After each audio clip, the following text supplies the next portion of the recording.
Karibu tena mtazamaji wa kipindi chetu ukweli utakuweka huru, the truth will set you free. Na leo hii tunafurahi kwa sababu ya Mungu ya kutuweka, kutulinda, kutuonekania, na pia tumeona mambo mengi ambayo ametufanyia. Tuko mbele zenu tukiendelesha hii kipindi yetu, na kama kawaida tuko na mmoja aliye upande wangu wa kushoto, upande wangu wa kulia I am Catherine Bushi. Namkaribisha nyinyi nyote kwa hii kipindi yetu. Na siku ya leo ni siku mzuri, siku mpya Mwenyezi Mungu ametupea. Na tunaongea siku ya leo juu ya vipaji ama the gift of the Holy Spirit. Na kwa kusema ukweli, wakati Mungu alikuumba ukazaliwa kutoka tumbo ya mama yako, Mungu alikuwa na sababu yako. Na nikirudi katika maandiko, wakati Yeremia alizaliwa, Mungu alisema, nilikujua wewe Yeremia hata wakati ambapo haukuwa umezaliwa. Nilikufanya nabii hata wakati haukuwa umezaliwa. Mungu anatujua, Mungu ametukabidhi vipaji mbalimbali, lakini siku ya leo tungetaka kujua. Na wewe ujue kwamba, ujue ukweli wako, kipaji yako ni nini? Your gift, umepewa nini ya kutumikia Mungu? Naona wengine wamepewa uibaji, wengine wamepewa kuhubiri, wengine wamepewa uponyaji. Na tungetaka kuangalia kiundani kabisa, hizi vipaji vinafanya kazi namna gani? Wewe ulikuwa na kipaji, wewe uko na kipaji na hujui ulikuwa nayo, ilienda wapi na kwa nini ilipotea na kwa nini haifanyi kazi? Kwa hivyo ningetaka tuongee juu ya vipaji, na tungetaka kusomewa maandiko kidogo na kansora wetu katika kitabu cha Wakorintho wa kwanza, Wakorintho wa kwanza 12. Na ni mzuri tungeanzia hapo, kama tuanzie 6 hapo, twende hivyo ndiposa tukaweze kusikia vile neno la Mungu linasema juu ya spiritual gift ama vipaji ama the gift of the Holy Spirit. Hebu tusome our counselor. Yes, from 6. Tuanzie 6. There are different abilities to perform service. Yes. But the same God gives ability to all for their particular service. Yes. Unajua kuna uwezo. Na nitauita uwezo. Yes. Na huu uwezo tumepewa na Mwenyezi Mungu. Yes. Na wakati Mungu alikuwa naumba binadamu, alimuumba mfano wake mwenyewe. Yes. Ili binadamu awe usaidizi kwake Mungu. For instance, wakati umenunua kompyuta, unanunua kompyuta ikusaidie kurahisisha mambo. Na wakati kompyuta yako imeharibika, kwa kusema ukweli, mambo yako yanaenda pole pole. Naye Mungu alitukabidhi uwezo, that is ability. Yes. Alitukabidhi uwezo na akatuweka tofauti sisi na wanyama. Ndio tuwe mfano wake, tuwe tukimsaidia. Yes. Tuwe ni kama malaika, tuwe tukimsaidia kazi. Kwa hivyo ndio alitukabidhi vipaji, ndiposa tukaweza kumsaidia. Endelea kusoma. Yeah. The Spirit's presence, Yeah. is shown in some way in each person, Yeah. for the good of all. Yes. Yeah. Wacha niseme, Roho anaonyeshwa kwa mmoja ama mwingine, ndiposa wengine wakafaidike. Yes.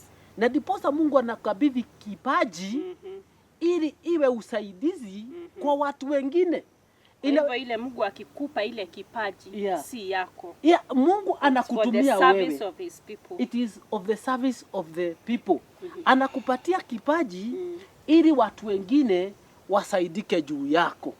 Wewe ukuwe ni kama ile chombo. It is like a vessel cha kutumika naye Mwenyezi Mungu. Na ndiposa sasa tungetaka kujua wewe umetumwa kama chombo.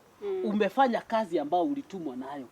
Ability ama uwezo ambao Mungu amekukabidhi wewe katikati ya watu wengi. Yes. Ameona wewe ndio unafaa kuwa chombo chake. Umefaidi wengi ama umeharibu wengi.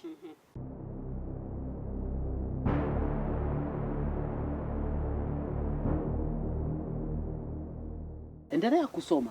Yeah. The Spirit gives one person message full of wisdom, Yeah. while to another the same Spirit Yeah. gives a message full of knowledge. Yeah, what sasa, that is the first gift of the Holy Spirit. Na tungetaka mwalimu tuangalia hii kipaji ya kwanza. Tumesikia Mungu anakabidhi mtu awezo, ability. Na hiki kipaji unapewa sio yako. Yes. Watu wengi wasaidike juu yako. Na tumeona the first gift of the Holy Spirit ama kipaji ya kwanza ni uwezo wa kupeleka ujumbe wa Mungu. Uwezo wa kupeleka ujumbe wa Mungu. Wisdom. The ability to deliver message. The ability to deliver message. Hapa sasa ndio nilikuwa nataka kunena. Kwa sababu watu wengine wamepewa kipaji ya kupeleka ujumbe wa Mungu. Kwa mfano, hivi karibuni kuna mama moja alikuja kwangu. Akaniambia angetaka kuuza ploti yake. Na bila shaka nikiwa mtumishi wa Mungu, nilienda katika ploti yake. Na nikaombea na akapata wanunuzi. Lakini kabla hatujawachana alisema jambo moja. Nikiuza hii ploti nitatoa fungu la 10 kwa Mwenyezi Mungu. Mimi nikamwambia ni mzuri, ni wewe umesema. Umejikomiti kwa Mungu. Lakini wacha nimwambie, wakati aliuza plot immediately, alienda na akasahau. Na alienda na akafanya nini? Na akasahau. Alipokaa akatumia pesa zake kwa biashara, pesa zikaisha. Akagonjeka. Mungu alituma ujumbe kupitia kwa mama mmoja. Na ni mbali sana na kwetu. Akatuma mwanamke mmoja kupitia kwa ujumbe. The message of God. God can use anybody. God can send anybody. Akamtuma kwa huyu mama. Akamwambia nimetumwa na ujumbe wa Mungu. Kwamba kuna mtumishi wa Mungu mliomba naye. Na ukasema mbele yake utatoa fungu la 10. Mungu anasema hukutimiza hayo mambo. Nilikuwa nataka kusema juu ya the message of God. That is the first gift of the Holy Spirit. Na tunataka kuangalia huu ujumbe wa Mungu unatumika kivipi. Na unaweza kujuaje umetumwa ama Mungu amekuweka that message ya Mungu. For instance. Kwa hivyo message ya Mungu ni tofauti na pengine tuseme the gospel, preaching the gospel. Ujumbe wa Mungu tuseme ni kama pengine nataka mtu fulani apate ujumbe fulani kutoka kwangu. Yes. Aidha nimekasirika ama niko na furaha. Yes. Niende nitafute kati ya watu marafiki zangu nitatuma nani? Nimchague pengine Catherine ama wewe nikutume with a particular message. Yes. Huo ndio ujumbe wa Mungu ama hata Sunday wakati unasimama mbele ya watu unawahubiria. Hiyo ni ujumbe wa Mungu. Hata kuhubiri unatoa ujumbe wa Mungu. The Bible says, the Spirit of God says, hata watumishi wa Mungu wana deliver the message of God. Catherine. Na inasema the Spirit of God.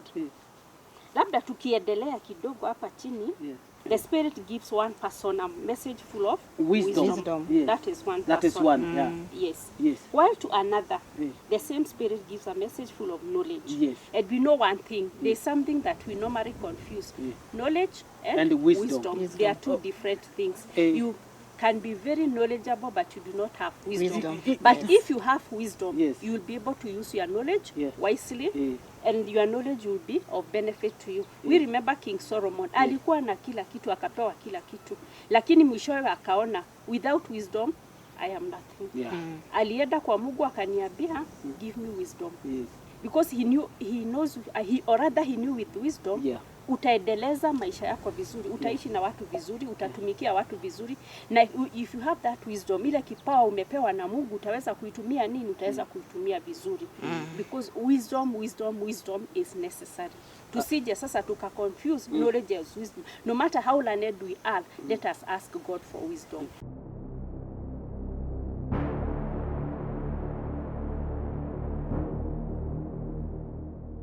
Tukiangalia sana Catherine, there are two different things. There are two messages. One full of wisdom. Hiyo kwa Kiswahili tunaita hekima. Hekima. Kwa hivyo inatokaga kwa Mwenyezi Mungu, si masomo, si nini, hiyo ni ya Mungu. No, we are saying about wisdom. Wisdom inatoka kwa Mungu.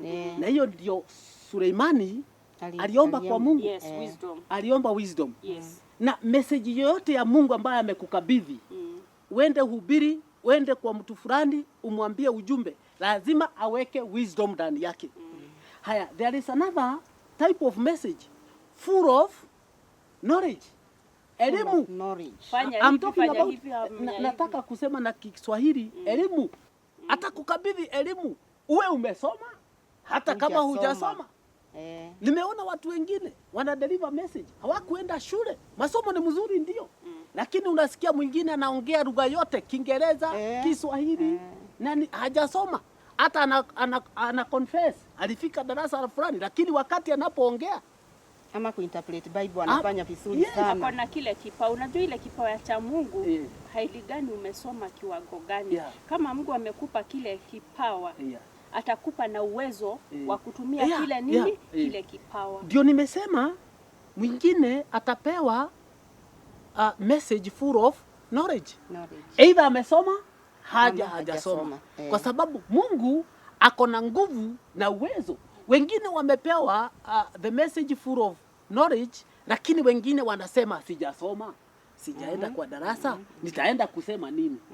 Wengine hawasikii lugha fulani, nitaenda kuwanenea nini? Lakini Mungu amesema yeye ndiye amekutuma.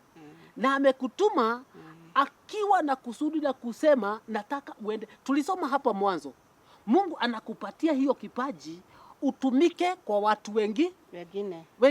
For the good of all. For the good of all. For the good of people. Kwa hivyo wewe unakaa na kipaji yako, umepewa the message full of knowledge, lakini hupeleki. For instance, wakati aliita Musa, alikuwa anataka kutuma Musa katika nchi ya Misri, akawakomboe wana wa Israeli. Kwa hivyo hiki kipaji Musa alipewa haikuwa yake. Ilikuwa ya wana wa Israeli. He was sent by God to go and deliver people from Egypt. Lakini Musa mwenyewe akasema, mimi sijui kuongea. I don't know how to talk. Mimi sijui kunena. Unanituma, nitaenda kuongea namna gani? Mungu alimwambia Catherine, mimi ndio nafanya mtu aongee. Mimi ndio nafanya mtu aongee. Mimi ndio nafanya mtu asiongee. Kwa hivyo Musa akaona ni kama yule ambaye amemtuma hana uwezo. Sijui, hebu soma hiyo ingine tusikie. Wacha tuendelee. Tuone hapa mbele inasema nini.